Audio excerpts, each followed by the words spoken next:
Pero eto nga ho, mga kababayan, may sagot ho, ano, si BP Sara dyan, mga boss. Eto ho, To the Vice President. no, eto. No? Pangalawang topic natin, ang pagsasalita po ni Inday Sara Duterte, mga kababayan. Base po doon sa kaganapan sa loob ng Kongreso, base din po doon sa mga tinuran niya o sinabi niya. At meron pa po dito, naku, mukhang malapit na po nating malaman kung sino po talaga ang tumegi kay Lapu-Lapu, mga bossing. Kasi sabi, hindi naman po mismong si Magellan o kung sino man ang nakategi kay Lapu-Lapu. Mukhang malapit na po nating malaman. Kasi si BP, halos, sabi niya dito, kagaya po, no? Nung pinapatay, nung pinategi ng pamilya nila, si Benigno Aquino Jr. Naku, wala pong sapat na basihan yan, Madam BP, ha? Siguro hindi din niya alam kung ano yung isasagot niya, kaya biglang gano'n na lang pasok, oh. Kaya may na bawal pag-usapan ng confidential funds. Ulit na namin sinasabi sa House of Representatives. Oh, yun daw po, mga kababayan. Kaya daw po may batas na bawal pag-usapan ang confidential fund. Kaya pala dito mga nagsilobo, no? Mga bossing, yung kanilang mga budget. Confidential funds. Kasi bakit? Umaasa sila, no? Hindi pwedeng pag-usapan yan. Kasi ganito, ano man ang ilagay natin dyan, hindi pwedeng pag-usapan yan. Pero mga bossing, pag dumadating na po tayo sa punto na medyo questionable na po kung saan mga napupunta yung mga pera na yun, siguro naman kahit papaano excuse na ho yun para masigurado po, no? Para masigurado kung saan at kung talagang kailangan pa ng confidential funds ng kada isang opisina. Kagaya ho nito, mga boss, oh. Sa confidential fund, intelligence fund, diyan po nila iniisip, dito tayo siguro mag-bomba ng pondo. Bakit? Kasi bawal pag-usapan yan, hindi pag-usapan. Confidential nga, no? Mabubuko nung mga kalaban natin kung ano yung mga ginagawa natin. Pero mukhang ang nabubuko ho dito, mga kababayan, yung mga hindi tamang pinagkagastusan po o hindi malaman kung saan talaga mismo napunta yung confidential funds. No?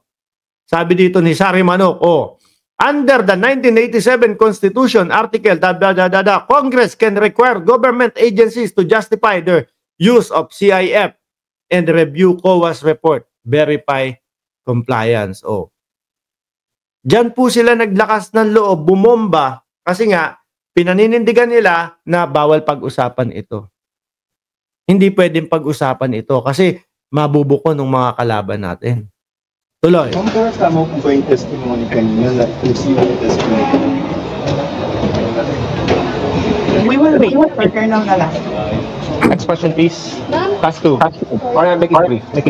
Said po na kung po kadali magplano pagpatay sa isang presidente, paano pa kaya sa pagkaraniwan ng mga umayan? Kung ganyan kriminal na pagtatangka, hindi dapat pinapakita. Parang laging galit na yung sabi ni PBBM. Parang laging galit na yung mata ni Vice Presidente. Ayan po, may nagtanong na reporter. Ano po ang masasabi nyo sa sagot ni Pangulong Bongbong Marcos doon sa sinabi nyong ipapategi nyo sila? Diba? Pumalag na yung buong bayan nung pinatay ng pamilya nila si Benigno Aquino Jr. Naku, hindi po yun, madam. Hindi po klaro yun. At walang sapat na ebidensya po yun, madam. Naku. Next question. Siguro sa susunod na mga hearing at siguro sa susunod na mga press con, ang sasabihin na po ni BP Sara, mga kababayan, kilala ko na din yung nakapagpategi kay Lapu-Lapu. Malamang siguro. Ang hirap na po kasi ng nila. Ang hirap na ng kalagayan nila. Kung meron silang magiging tsansa o meron silang madadampot, no, na magiging alibay or makakadivert ng usapan, dadamputin lahat nila yun, mga kababayan, para lang madivert yung focus ni Ma'am Lori Mamawag. Pero si Ma'am Lori Mamawag pa, hindi madadivert ang focus niyan. Nakapokus yan doon sa mismong confidential funds ni Inday Sara Duterte. Ma'am, Sir. verbalize na po ba sa administration yung tungkol sa kanayan kasi ng nabanggit niyo po kasi yun? Yes, ma'am. Hindi pa, ma'am. Nag-complain ako noon, if you can remember, in the media, and then they dismissed it. Everything is well documented with documents and videos. And nagsabi ang NSC na national security concern ang threat sa president, pero apparently they really do not consider the threat to the vice president as anything of a concern. So, what kind of country is this? Hindi ba kaparte ng gobyerno ang vice president? Ngayon lang naman, di ba? Kaya nga meron ding security ang vice-presidente.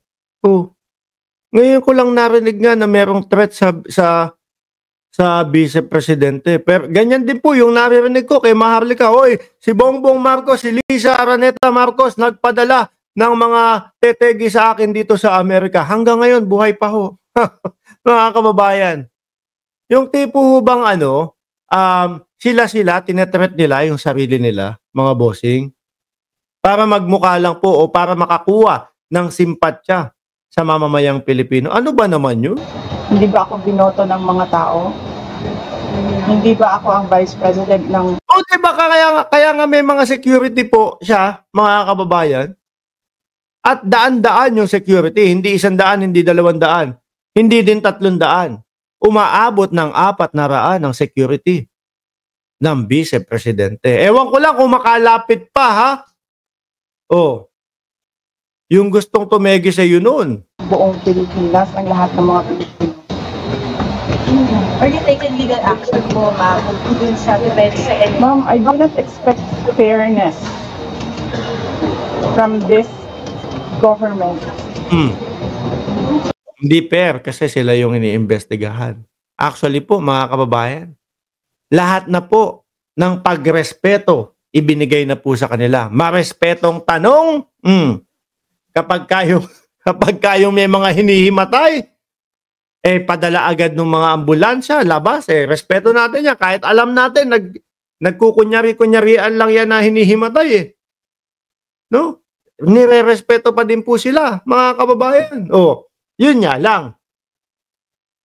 Si Franz Castro, mainit sa kanila. Dahil ang ginawa po nila, mga kababayan, sino ba yun? Si Lopez, no? Nag-inarte na naman, kasi meron daw acute stress, mga kababayan. No, kaya hindi makapunta. Siguro, iniisip po nila, pag hindi tayo pumunta ngayon, wala na naman no? Kasi hanggang Monday lang yung sa kanila. Hanggang Monday lang yung contempt kay Lopez. Dahil hindi ka pa pumunta hanggang Monday, dapat sana uuwi ka na, hindi ka pa pumunta, i-adjust natin. Gawin nating 10 days. May 5 days ulit si Lopez, mga kababayan. No? May mga katanungan po At isa po sa pinaniniwalaan ko, kaya po umaabot ng pang-7, pang-8, no, na hearing. Ito pong sa Congress, mga boss, sa good government. Dahil na din po sa kanila. Biruin mo, sa umpisa pa lang po, pinatawag na sila. Hindi po mga nagsisiatenan, wala pong mga pumupunta, hindi po sila nakikipag-cooperate. So, magkakaroon ng pangalawa, pangatlo, pang-4, hanggang sa mapapunta sila, hanggang makuha yung mismong detalye, mga bossing. Tapos sasabihin nila, aksaya ng pera ng taong bayan. Sila itong sinasabi na umaksaya sa pera ng taong bayan at hinahanapan po ng paliwanag pero ayaw magpaliwanag. Kaya humahaba ho, mga kababayan. Really. That is the reason why I'm pushing with court cases. We do not expect fairness. Imagine mo saan nakahanap na-admit na yung tao sa hospital, bigla na lang papasok, discharge na siya in less than an hour.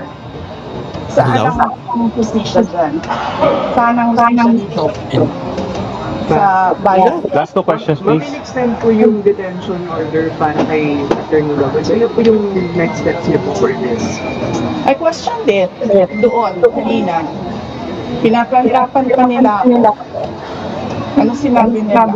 Dinetain nila yung tao dahil sa due process. Yan. Ang pinupukusan po ng ating Vice Presidente, mga kababayan, yung due process daw po, no? Doon sa pagsibak ni Zulaika Lopez, doon sa isang kawani ng gobyerno nang walang due process. Actually, isa lang po yun, mga kababayan. Nandoon yung mga invasive, nandoon yung talagang nagsisinungaling siya doon sa mga ibang parte nung hearing.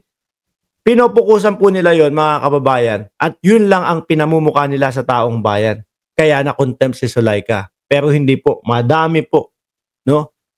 Nakasinungalingan yung sinabi po na ayaw talagang makipag-cooperate. Dahil ano ba yung sinabi niya? Invasive. Walang due process ang pagpapatanggal kay Gloria Mercado at iba pang officials ng Department of Education. Ano sinabi ko kanina? The position of a USEC and ASEC is a position of trust and confidence by the appointing authority. Ngayon, ang appointing authority ng USEC at ASEC ng DepEd is the President of the Republic of the Philippines. Si PBBM pa sinisisi ngayon, ano? Dapat tinatanong ng House of Representatives bakit tinanggap ni Pangulong Marcos ang resignation ng mga USEC at ASEC ngayon sa Department of Education. Last question. Bakit nila pinipinalize si USEC Lopez? Hindi ba dapat ang pinipinalize nila ang appointing authority? Last Saka, one. sir, ano yung sinabi nila? Evasive. And now we clearly see he doesn't know anything. Nag-depend pa na tayo. Pero pagdating natin sa ulo, makikita ninyo. Ito, mga kababayan, nagandahan ako dito sa sinabi ni Jasmine Ubal. Mabait lang siguro ang sa taas kasi maaga nalaman yung real attitude niya. Paano ho, mga kababayan, kung umabot to, no, sa punto na nanalo sa pagka-presidente?